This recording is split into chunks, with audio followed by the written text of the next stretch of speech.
Hello and welcome back to Exploring the Master Key System Teachings Through Positively Taking Care. In this video, we'll be covering Part 15 of the Master Key System, where Charles Haanel reveals what we can expect from the inescapable law of growth, the power of words and how they lead to success, how to identify and apply the power of principle, and the vital importance of applying insight to achievement.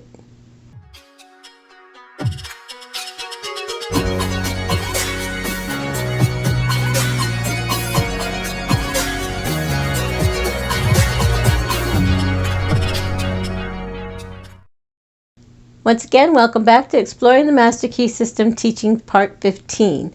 To start this video, we're going to begin with the brief reading of the summary introduction at the beginning of Part 15, and it reads like this. Introduction, Part 15. Experiments with parasite found on plants indicate that even the lowest order of life is enabled to take advantage of natural law. This experiment was made by Jacques Locke, MD, PhD, a member of the Rockefeller Institute. In order to obtain the material, potted rose bushes are brought into a room and placed in front of a closed window. If the plants are allowed to dry out, the aphids, parasites, previously wingless, change to winged insects. After the metamorphosis, the animals leave the plant, fly onto the window, and then creep upward on the glass. It is evident that these tiny insects found that the plants on which they had been thriving were dead, and that they could therefore secure nothing more to eat and drink from the source. The only method by which they could save themselves from starvation was to grow temporary wings and fly, which they did. Experiments such as these indicate that omniscience as well as omnipotence is omnipresent, and that the tiniest living thing can take advantage of it in an emergency. Part 15 will tell you more about the law under which we live. It will explain that these laws operate to our advantage, that all conditions and experiences that come to us are for our benefit, that we gain strength in proportion to the effort expended, and that our happiness is best obtained through a conscious cooperation with natural law. And now to cover some of the basic concepts in Part 15, starting with what we can expect from the inescapable law of growth. Mr. Haanel writes, "The laws under which we live are designed solely for our advantage. These laws are immutable and we cannot escape from their operation. All the great eternal forces act in solemn silence, but it is in our power to place ourselves in harmony with them and thus express a life of comparative peace and happiness." Difficulties, inharmonies, and obstacles indicate that we are either refusing to give out what we no longer need or refusing to accept what we require.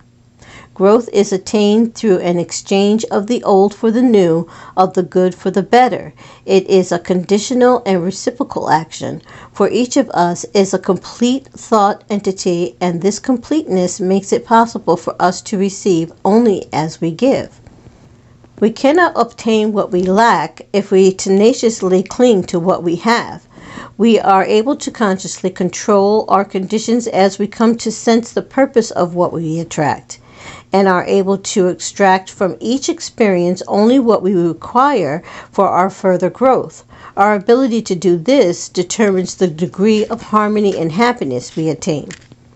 The ability to appropriate what we require for our growth continuously increases as we reach higher planes and broader visions, and the greater our ability to know what we require, the more certain we shall be to discern its presence, to attract it, and to absorb it. Nothing may reach us except what is necessary for our growth. All difficulties and experience that come to us do so for our benefit. Difficulties and obstacles will continue to come until we absorb their wisdom and gather from them the essentials of further growth. That we reap what we sow is mathematically exact. We gain permanent strength exactly to the extent of the effort required to overcome difficulties. The inexorable requirements of growth demand that we exert the greatest degree of attraction for what is perfectly in accordance with us. Our highest happiness will be best attained through our understanding of and conscious cooperation with natural law. In order to possess vitality, thought must be impregnated with love. Love is a product of the emotions, and is therefore essential that the emotions be controlled and guided by the intellect and reason. It is love which imparts vitality to thought and thus enables it to germinate. The law of attraction, or the law of love, for they are one of the same, will bring to it the necessary materials for its growth and maturity. Mr. Haanel then goes on to talk about the power of words and how they lead to success.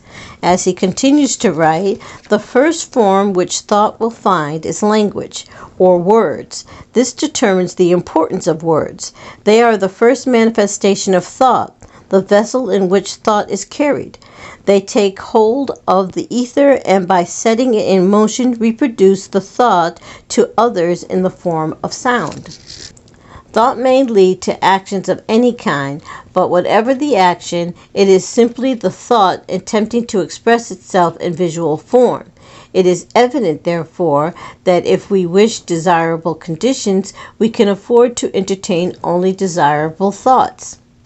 This leads to the inevitable conclusion that if we wish to express abundance in our lives, we can afford to think abundance only.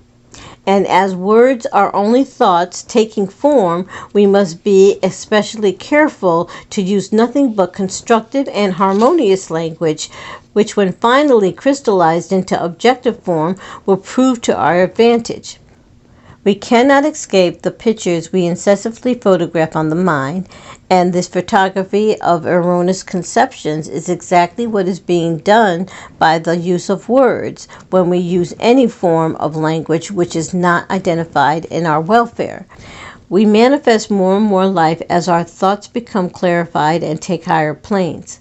This is obtained with greater faculty as we use word pictures that are clearly defined and relieved from the conceptions attached to them on lower planes of thought.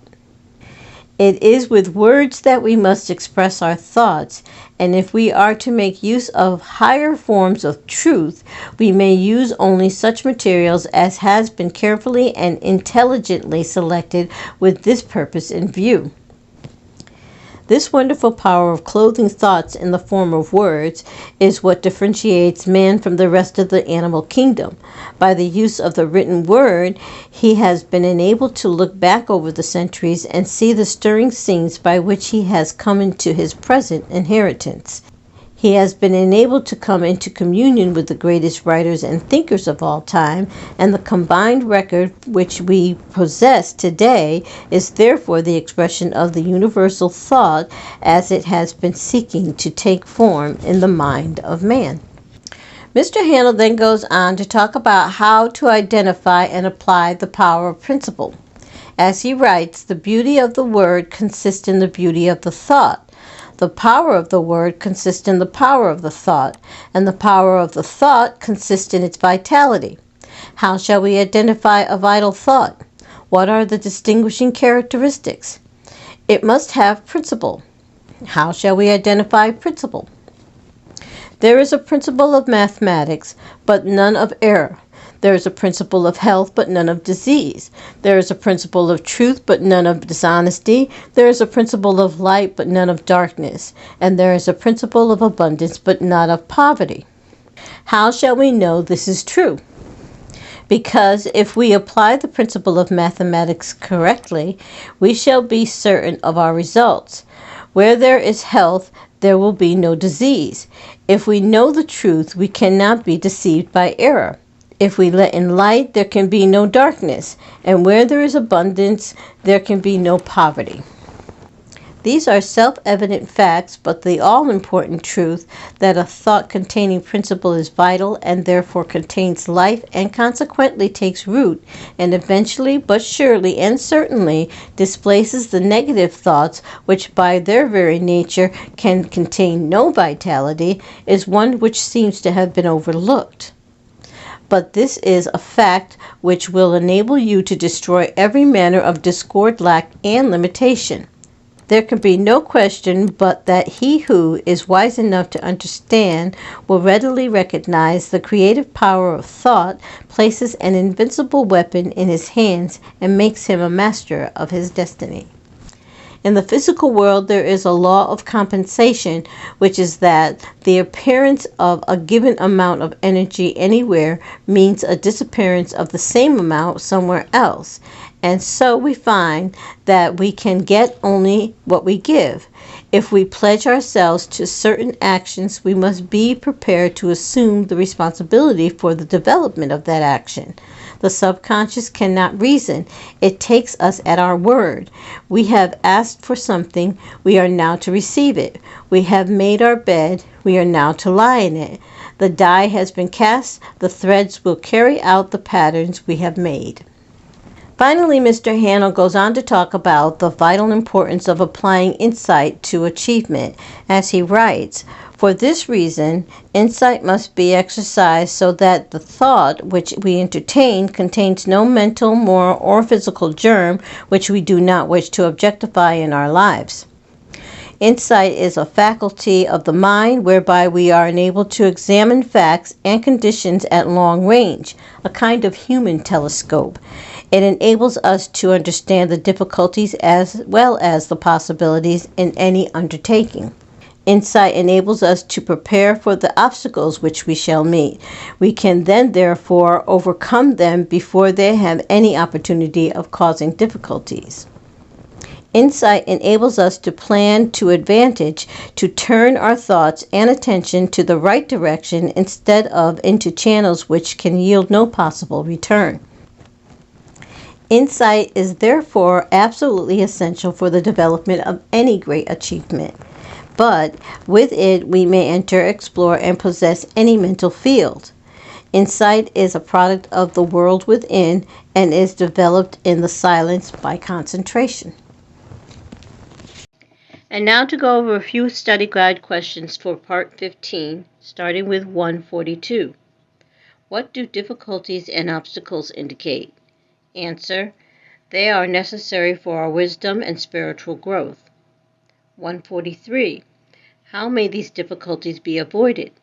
Answer: by a conscious understanding of the cooperation with natural laws. 148. How can we overcome every kind of fear, lack, limitation, poverty, and discord? Answer: by substituting principle for error. 149. How may we recognize principle? Answer: by a conscious realization of the fact that truth invariably destroys error. We do not have to laboriously shovel the darkness out. All that is necessary is to turn on the light. The same principle applies to every form of negative thought. 150. What is the value of insight? Answer: it enables us to understand the value of making applications of the knowledge which we gain. Many seem to think that knowledge will automatically apply itself, which is by no means true. And now for the technique exercise for Part 15. Mr. Haanel writes, for your exercise this week, concentrate on insight. Take your accustomed position and focus the thought on the fact that to have knowledge of the creative power of thought does not mean to possess the art of thinking. Let the thought dwell on the fact that knowledge does not apply itself, that our actions are not governed by knowledge, but by custom, precedent, and habit. That the only way that we can get ourselves to apply knowledge is by a determined conscious effort. Call to mind the fact that knowledge unused passes from the mind, that the value of the information is in the application of the principle. Continue this line of thought until you gain sufficient insight to formulate a definite program for applying this principle to your own particular problem. So that concludes Exploring the Master Key System Teaching Part 15. Please remember to share your insights, thoughts, and opinions in the comment section below, and thank you for watching.